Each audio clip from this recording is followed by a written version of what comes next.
This is Natalie Merchant of 10,000 Maniacs, and you're watching South Africa Now. Global Vision presents the television news magazine of Southern Africa. It doesn't exist on television, and it doesn't exist. I would actually appeal to the world that information is there and can be found. Because it is important that people know what is happening.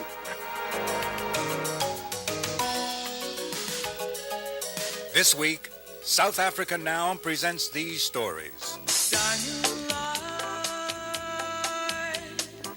Diamonds are South Africa's best friend, and yet it is unlikely that sanctions will cover their importation. We'll tell you why in an investigative report. Sanctions, as they were applied in a very broad-brushed manner, of course, weren't very good, because there was no way for the customs people to verify what were South African diamonds and what were not South African diamonds. TV commercials in South Africa.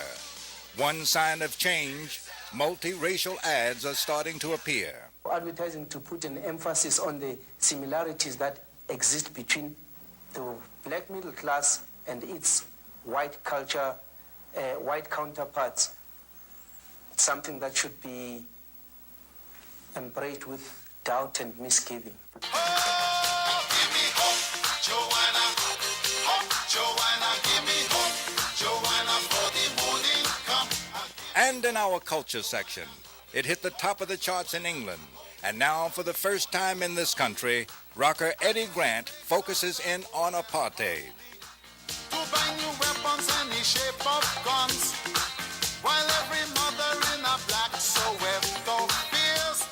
All of these stories and more this week. But first, the uncensored news with Carolyn, Craven, and Fana Kekana.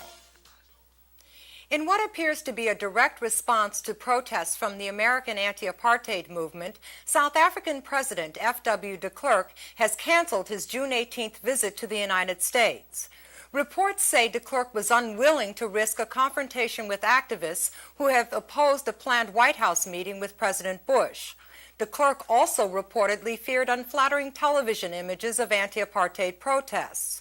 White House spokesman Marlin Fitzwater said the South African government also cited controversy over the timing of the Bush-de Klerk meeting, which was due to take place a week before Nelson Mandela's arrival, perceived by many as a snub to the ANC leader. Meanwhile, de Klerk returned from his European tour declaring victory, saying he had convinced European leaders that the South African government is serious about change. We are believed.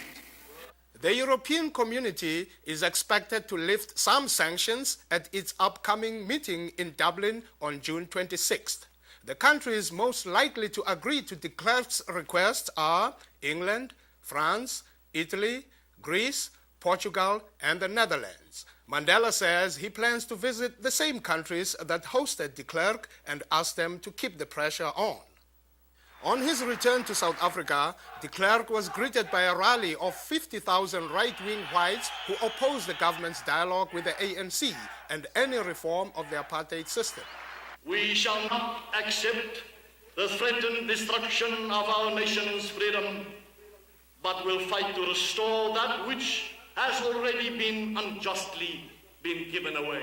They gathered outside Pretoria at the Voortrekker Monument, a monument to Afrikaner nationalism. The planning for Nelson Mandela's visit to the United States is moving into high gear. As we were preparing this program, Mandela entered a Johannesburg hospital for what was described as minor surgery, to be followed by a week of rest. This is not expected to interfere with Mandela's extensive plans to travel abroad. In New York, community leaders are organizing a major reception for the ANC leader when he arrives in the U.S. on June 20th. The plans were getting underway for what's going to be the most magnificent effort that this city has ever seen. Folks are going to know that he has been here when he leaves. It's going to be fabulous. And I want you to know that the city of New York is 100% behind this effort. I'm going to be very much involved. And everyone will know that that's what we wish, and that we are all together in this. He is an international hero, and he's our hero, and folks need to know that. And he comes here not just as a leader of the people of South Africa, but as a world leader. And you have made him a world leader. Jerry Richardson, the former coach of the Mandela United Football Club, which acted as bodyguards for Winnie Mandela, has been convicted of murdering 14-year-old activist Stompie Moeketsi. The Moeketsi family celebrated the verdict outside the courthouse. The case has focused attention on Mrs. Mandela, who was accused by witnesses of taking part in a beating of Moeketsi. Mrs. Mandela has repeatedly denied the accusations, and Nelson Mandela has denounced what he calls a government-sponsored campaign against his wife. I'm Joseph Diescho. In this week's Frontline Focus, massacre in Zaire, a country considered to be a friend by both South Africa and the United States. The Times of Zambia reports that 150 students at Lubumbashi University were bayoneted to death by National Guardsmen after protesting the reign of that country's dictator, Mobutu Sese Seko. Now that, the world is opening to a democratic society, Mobutu doesn't find his place. And all the students are just there to show this demand for democracy. And that hurts Mobutu because he doesn't want to go in that way. Mobutu still wants, an authoritarian regime where he is the only person who can decide on life or death of any citizen of Zaire. The Zairean government, while saying it would consider an investigation, claims only one person was killed in what it called a brawl among students. We'll have more on this story next week. White South African journalist and civil rights activist Donald Woods will return to South Africa. Woods' escape from South Africa and friendship with black consciousness leader Steve Biko was portrayed in the film Cry Freedom. Woods, seen here testifying in Congress, plans to return home from exile in London after receiving assurances from President de Klerk that he can do so without reprisal. Meanwhile, on South African television, more and more blacks are beginning to appear in ads on the South African Broadcasting Corporation. It's worth noting that South African Broadcasting, which remains under government control, is promoting images of racial integration. Here's how the story is being reported on the SABC. In South Africa, television is a mere 15 years old, the TV commercial industry even younger. With changing political norms, we've seen the rise of TV commercials showing greater racial mixing. A question that arises is whether this is a true reflection of South African society or whether it's just clever marketing. From an audience point of view, blacks are getting more buying power, and it's important really just to reflect the reality of your market. Horace Mpanza and Madala Mphahlele have definite views on whether or not mixed commercials accurately reflect the world around us. I don't think a lot of the ads that we see are a true reflection of reality as such as exists in South Africa at this time. He has an opportunity to dream, to escape from your drudgery, from your everyday world. And indeed, whether this guy does it actually just once a year, I think is clear evidence that he is in the target audience that is aspirational to him. If you're 100% away from reality, you're being unrealistic. And things that are unrealistic just don't work. I think, yes, you have to be ahead, and you have to create the new norms. But at the same time, if people will reject it outright, it'll die. We live by aspirations. If we were to merely portray what is taking place today, it would be a very boring commercial. There are so many places that the mixture is actually taking place in this day and age that South Africa is becoming colorblind. In a widely distributed paper on integrated advertising, journalist and former communications executive Sandile Mamela expressed severe doubts about the honesty and relevance of some mixed commercials. And for advertising to put an emphasis on the similarities that exist between the black middle class and its white culture, white counterparts, it's something that should be embraced with doubt and misgiving. Forget color. Look at groups of people based on education and based on profession. The higher up you go, the more westernized people are, the more westernized way people behave. The lower down you go, obviously, you get into very unsophisticated people, in lower cases, rural people, and they live a different lifestyle. It appears the concept of black and white together, so unacceptable just a few years ago, is now an everyday occurrence in South Africa. This is Anton Enus in Johannesburg, South Africa. Speak out about South Africa. South Africa Now's new hotline number is your chance to be heard. Call 1-900-535-NEWS. Diamonds are South Africa's best friend. They've made the country rich, and yet they are not now and are unlikely to be on the list of sanctioned goods. Why? It's a complex story of politics and power. South Africa Now's investigative editor, Reg Lascaris, explains. Diamond lights, ruby lights. Diamonds, they're a multi-billion-dollar business controlled by a South African company, De Beers, the world's oldest cartel, which markets 80% of the planet's diamond supply.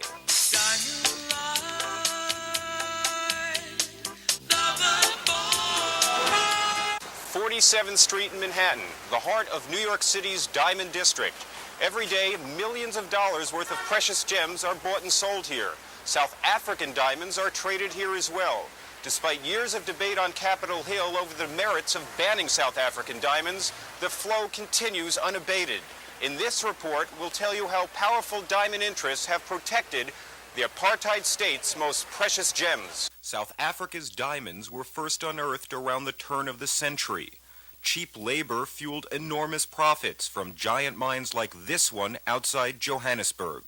These operations, which exploited black workers, soon established De Beers as one of the preeminent economic forces in Africa.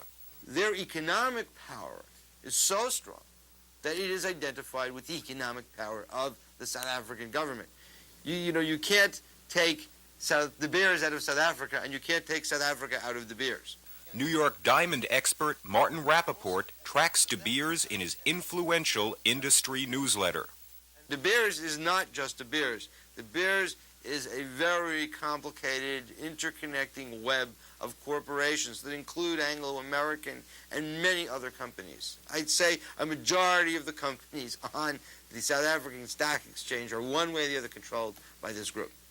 Today, De Beers controls most of the world's diamond market, even though South Africa contributes just 11% of the international supply, fifth behind these nations: Australia, Zaire, Botswana, and the Soviet Union.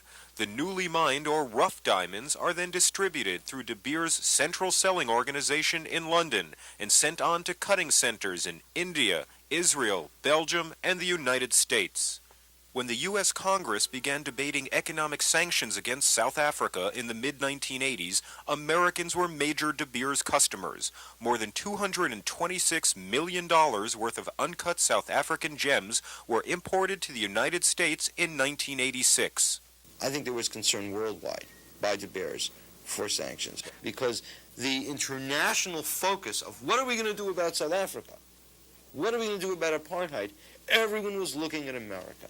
Everyone was watching counters. Fearing congressional action, De Beers began to ship the South African diamonds through Europe in an apparent attempt to camouflage their origin, according to this report by Canaccord Research of San Francisco, which investigates South African trade. It's virtually impossible for even the most experienced diamond person to identify a diamond's source once it's polished. Almost impossible while it's still rough, because there's a great deal of similarity between the rough of what may be produced in South Africa as to what may be produced in other areas. The issue heated up when this man, Representative Mervyn Dimely, the chairman of the Congressional Black Caucus, called for a strict ban on the import of South African diamonds. It just occurred to me that since diamond is the bread and butter of South Africa, that we ought to have sanctions against diamonds importation. Sanctions against diamonds sound like a good idea, but the reality is complex for at least 4 reasons. First, the De Beers monopoly is more powerful than any of the individual nations it deals with. The economies of small nations like South Africa's tiny neighbor Botswana are highly dependent on De Beers. Second, the countries that produce and cut diamonds do not have a common agenda, and they have cut their own deals with the cartel. Third are the technical problems in determining where a diamond originates, and De Beers has no interest or desire to separate out South African gems from the others it deals with. And fourth, well, there's politics and powerful interests at work. There's always been an intriguing question about what kind of lobbying is done by the companies and what effect that has. It's very difficult for me to say exactly that there's a direct, what the direct connection is, because it doesn't happen in the sunshine.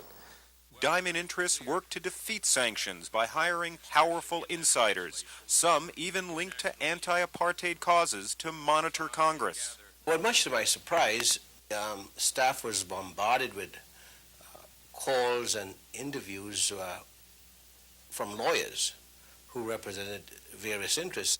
Washington's Legal Times named names. Former UN Ambassador Donald McHenry followed the issue for De Beers. Democratic Party power broker Theodore Sorensen, a former aide to President Kennedy, walked the halls of Congress representing millionaire diamond trader Maurice Templesman. Often seen publicly with Jacqueline Kennedy Onassis, Templesman is respected as a supporter of anti-apartheid causes and serves as chairman of the influential African American Institute, which works on African development issues. Headquartered in this Manhattan office building, Templesman's firm Lazar Kaplan International gets half of its diamonds from De Beers. Last year, the company had gross sales of $80 million. Templesman says he would have backed diamond sanctions on South Africa if they were enforceable. He says they aren't, and he took that message to Washington. Templesman paid Dimely a visit. Their closed-door discussions became front-page news. The Washington Post reported that soon after, Dimely amended his proposal, calling for further study. Coincidentally or not, Templesman then donated more than $34,000 to a foundation that funds the Mervyn Dimely Scholarship Fund for minority college students. We asked Dimely about his meeting with Templesman. The diamond thing wasn't very detailed and very profound. I cannot recall a lot about the diamond thing. He praised his scholarship program. This man contributed to a very worthy cause and a very progressive program and a very committed university. And he claimed no breach of ethics occurred. Templesman, who declined to be interviewed on camera, charges that the Post was unfair, and in this letter denied any hint of impropriety. I do not make charitable contributions merely because a congressman so suggests. No vote, no bill, no threat to my business could ever induce me to do that. Any suggestion to the contrary is offensive in the extreme. Dimely says that he changed his mind not because of Templesman, but because of concerns expressed by the ambassador of Botswana, South Africa's neighbor and an anti-apartheid nation. Botswana feared that its economy might be crippled by a move against De Beers, which has a 50% interest in Botswana's diamond industry. Congressman Howard Wolpe, sanctions proponent and influential chairman of the House Subcommittee on Africa, was also visited by Templesman, a campaign contributor. Like Dimely, he cites concern over Botswana, and Wolpe says the refusal by De Beers' Central Selling Organization to identify South African diamonds made enforcement extremely difficult. Initially, we were a little bit skeptical that we couldn't force the Central Selling Organization to make the distinction. And then when I spoke directly to the foreign minister of Botswana, Mrs. Chepi, she made very clear to me that they were very skeptical that that could be forced, and that the end product would possibly be the destruction of the Botswana economy. This recently released government report agrees that De Beers' refusal to identify its South African diamonds makes serious enforcement difficult, but suggests that if De Beers was forced to provide certificates of origin for its South African gems, and if the governments involved could work together, the cartel would feel the heat. And it points out that countries like Botswana could actually profit from a weakened De Beers. And people playing around with Congress and giving them gifts, this is small stuff. This is nothing. Okay. The real key issue over here is, can the United States of America control South Africa by giving De Beers pain? Sanctions are enforceable. You can demand the certificate of origin, for example. And De Beers has a very major market in the United States. And if they were told, hey, you lose all your U.S. market if you don't provide a certificate of origin, they will provide a certificate of origin. In Washington, the sun is setting on hopes of passing painful sanctions against De Beers. But the intrigues surrounding diamonds are forever.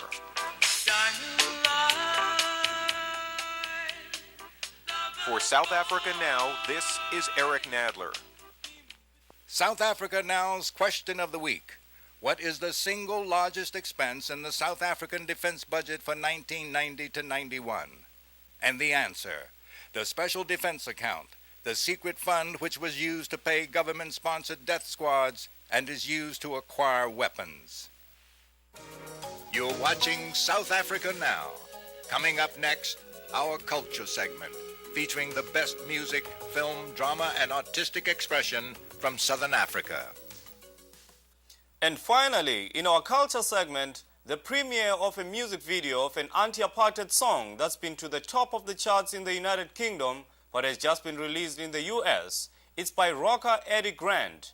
The song is Gimme Hope Joanna from Grant's album Barefoot Soldier.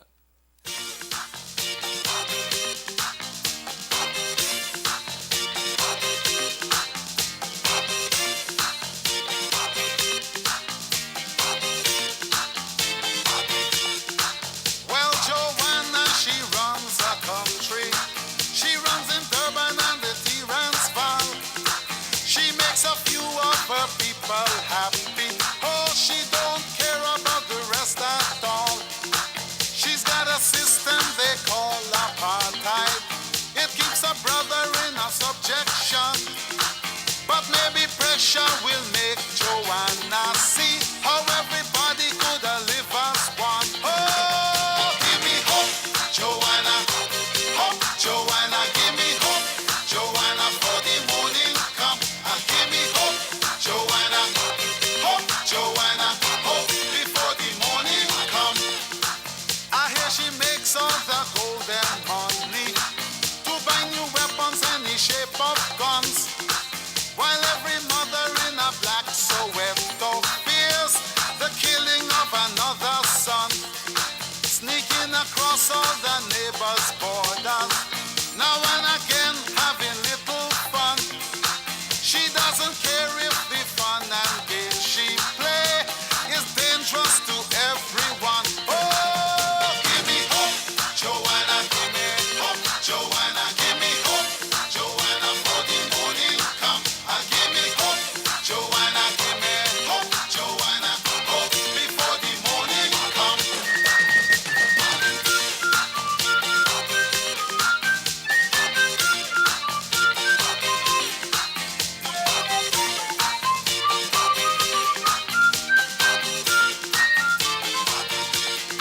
She got supporters in higher places who turn their heads to the city sun. Joanna give them the fancy money, oh, to tempt anyone who come. She even knows how to swing opinion in every magazine and the journals. For every bad move that is Joanna make, they got a good explanation. Oh, give me hope, Joanna, give me hope, Joanna, give me hope, Joanna, for the morning come. Give me hope, Joanna, give me hope, Joanna, hope before the morning come. Give me hope, Joanna, give me hope, Joanna, give me hope, Joanna, for the morning come. Give me hope, Joanna, give me hope, Joanna, hope before the morning come. Even the preacher who works for Jesus, the archbishop who's a peaceful man, together say that the freedom fighters will overcome the very strong. I wanna know if you're blind, Joanna, if you wanna hear the sound of drum. Can't you see that the tide is turning? Oh, don't make me wait till the morning come. Oh, to give me hope, Joanna, give me hope, Joanna, give me hope, Joanna, for the morning come. Give me hope, Joanna, give me hope,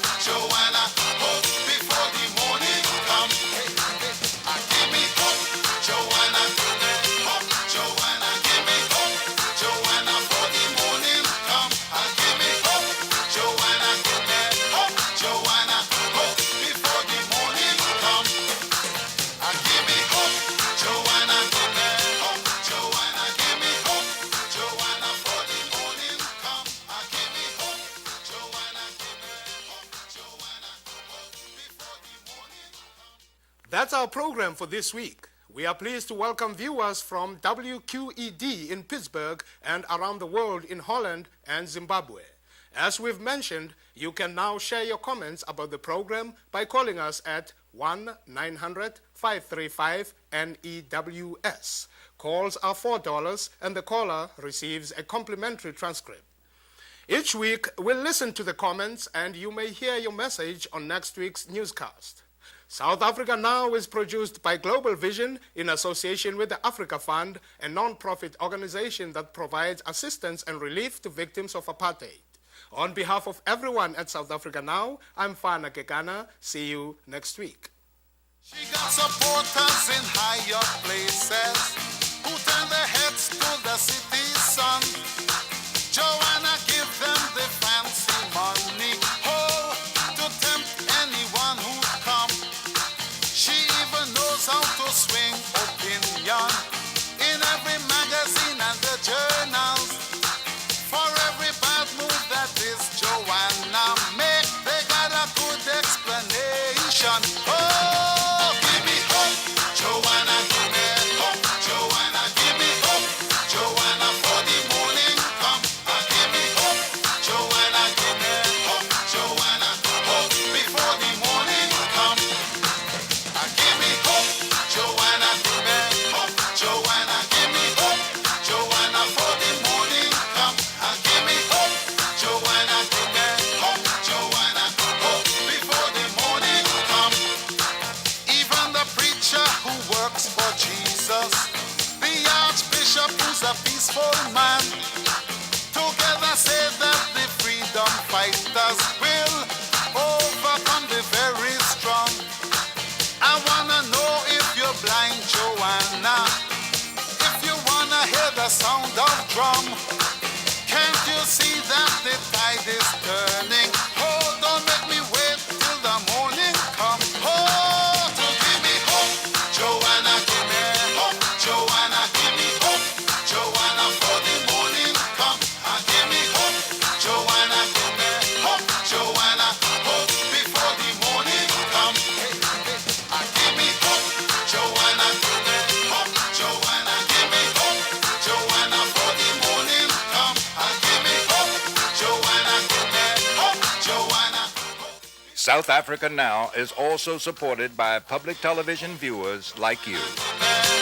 Joanna, give